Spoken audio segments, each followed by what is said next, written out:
Telugu Desam party జాతీయ ప్రధాన కార్యదర్శి, తెలుగుదేశం పార్టీ భవిష్యత్తు నాయకుడు, ఆంధ్ర రాష్ట్ర ప్రజల వారధిగా ప్రభుత్వానికి ప్రతి ఒక్క సమస్య కూడా స్పందిస్తూ ఎన్నికల్లో ఇచ్చినటువంటి వాగ్దానాన్ని నెరవేర్చడానికి అహర్నిశలు కృషి చేస్తూ ఈరోజు రాష్ట్రంలో ఉన్నటువంటి ప్రజలే కాకుండా సాక్షాత్తు దేశ ప్రధాని కూడా అహో అనిపించేటువంటి విధంగా నిబద్ధతతో, కష్టంతో, ఓపికతో ప్రజలకు ఇచ్చేటువంటి వాగ్దానాన్ని నెరవేర్చేటువంటి క్రమంలో గతంలో మెగా డిఎస్సి పేరుతో ఊరించినటువంటి జగన్మోహన్ రెడ్డి గారు ఒక పక్కనైతే ఈరోజు డిఎస్సి చెప్పి ప్రతి సంవత్సరం కూడా జాబ్ క్యాలెండర్ విడుదల చేసి రాష్ట్రంలో ఉన్నటువంటి యువకులకు 16,000 మందికి ఉద్యోగాలు కల్పించినటువంటి మహానాయకుడు నారా లోకేష్ గారు ఒక పక్కన విధ్వంసం నుంచి మొదలుపెట్టినటువంటి పరిస్థితులు అయితే ఈరోజు దేశ అంతర్జాతీయ కంపెనీలను ఈరోజు రాష్ట్రం వైపు చూసేటువంటి విధంగా చేస్తున్నటువంటి నాయకుడు నారా లోకేష్ గారు. వాట్సాప్ గవర్నెన్స్ దగ్గర నుండి ముఖ్యంగా ప్రజలకు కావాల్సినటువంటి ప్రభుత్వ సర్వీసులన్నింటినీ కూడా మన మొబైల్లో తీసుకొని వచ్చి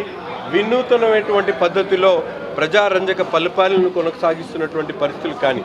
విద్యా వ్యవస్థలో సమూలమైనటువంటి మార్పులు తీసుకొని వచ్చి పెద్ద ఎత్తున గతంలో ఎప్పుడు లేనటువంటి విధంగా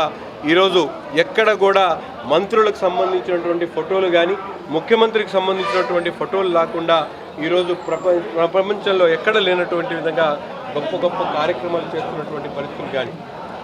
అంతేకాకుండా ఈరోజు మనందరికీ కూడా తెలుసు దావోస్ లాంటి నగరంలోకి వెళ్ళి పెద్ద ఎత్తున పెట్టుబడులు ఆకర్షించేటువంటి క్రమంలో ఒక పక్కన 20 లక్షల ఉద్యోగాలు కల్పించేటువంటి ఆలోచనతో పాటు సంక్షేమ వారధిగా ఈరోజు, ఎందుకంటే ఆయన చెప్పినటువంటి ప్రతి ఒక్క కార్యక్రమం కూడా ఈరోజు ఎన్ని కష్టాలు ఉన్నా కూడా, ఎన్ని ఇబ్బందులు ఉన్నా కూడా ప్రజలకు ఇచ్చినటువంటి వాగ్దానాలను నెరవేరుస్తూ యువకులకు ఆశాజ్యోతిగా ఒక స్ఫూర్తిగా ఉన్నటువంటి నారా లోకేష్ గారు తప్పకుండా రాష్ట్రంలో ఒక రాజకీయ భవిష్యత్తుగా మనందరం కూడా చెప్పుకోవచ్చు. ఈ రాష్ట్ర అభివృద్ధిలో ఒక దిక్సూచిగా మనందరం కూడా మాట్లాడుకోవచ్చు. అటువంటి మహానాయకుడిని ఈరోజు రాష్ట్ర వ్యాప్తంగా తెలుగుదేశం పార్టీ కుటుంబ సభ్యులే కాకుండా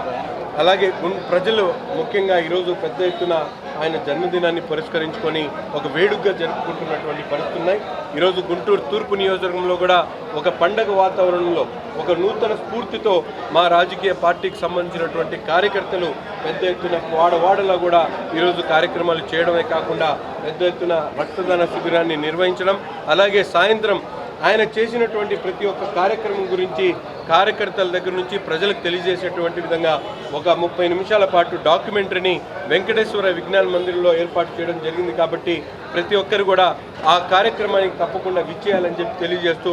నారా లోకేష్ గారికి హృదయపూర్వకమైనటువంటి జన్మదిన శుభాకాంక్షలు తెలుపుతా ఉన్నాం.